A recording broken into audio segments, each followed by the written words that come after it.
Could the axe fall on me? This is an unfortunate question that many people are asking themselves in today's environment.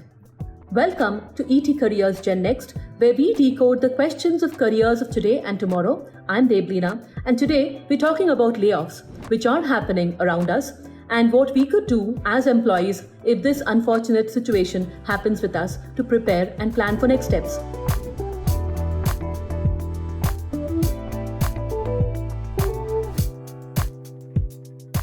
Well, the news of layoffs is no longer sudden. It's happening around us, both from very large tech companies like Twitter and Meta to startups, well-funded startups, which have also announced layoffs we have seen over the last few months.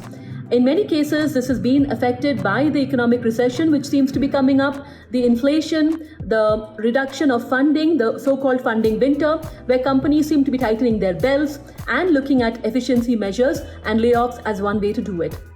Are certain roles more at risk than others?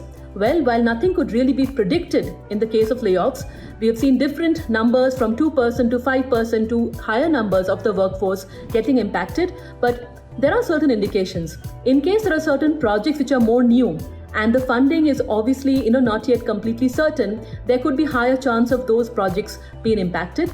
Not just that, if we are new to a company and we have not yet got that chance to show our skills and our expertise, again, these roles could be called into question during events like this. There also could be cases where there have already been lack of strong performance, and in case of reshuffle, those people or those kind of skill sets will again be called out. And finally, if the industry is going through a shift and there is a call for some new technology, new kind of skill sets, and if we have not been able to keep pace with that, again, that could be a warning signal for us.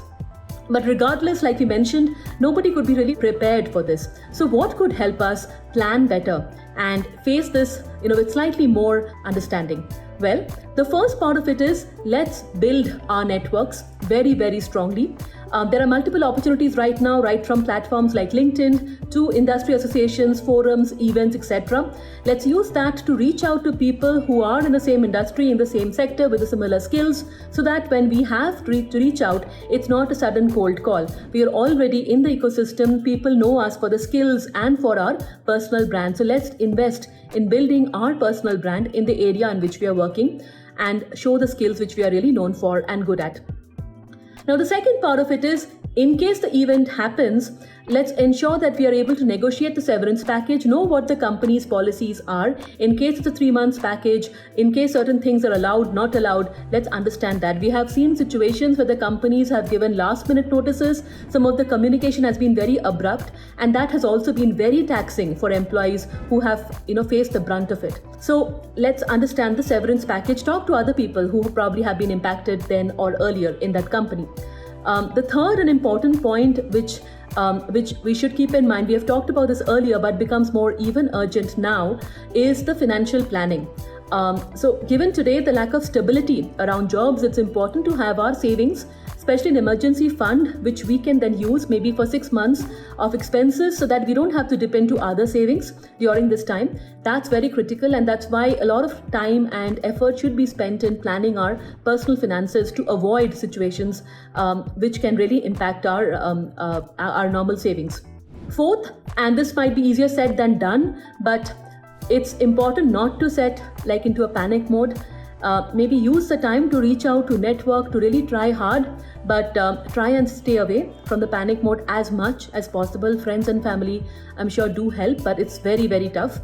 And last but not the least, what's very important is some people actually use this kind of uncertain opportunity as an opportunity, right? So maybe there were certain things which we wanted to do, or certain areas we wanted to kind of try our hand at, develop certain skills, and we didn't get the time because we were caught in the rut of the earlier job. This could be, in a way, also a chance for us to invest time and energy in that, right? So it's, again, difficult to really change the mindset and to think positive about something which is so negative impacting us. But there are people who have been able to find something positive in this adversity as well. Last but not the least, there are certain questions you can check with your manager if this happens to you. Look at the last date, look at the severance package, look at the benefits which are accrued to you, which could be involving the stock options, the insurance, etc. The leaves, how would leaves be accounted for. So ensure all of that is very clear and settled before the last day itself.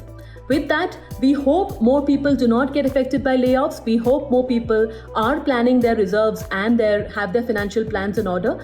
But this video is an effort to actually share certain steps which can help you in case layoffs seem to be hitting you.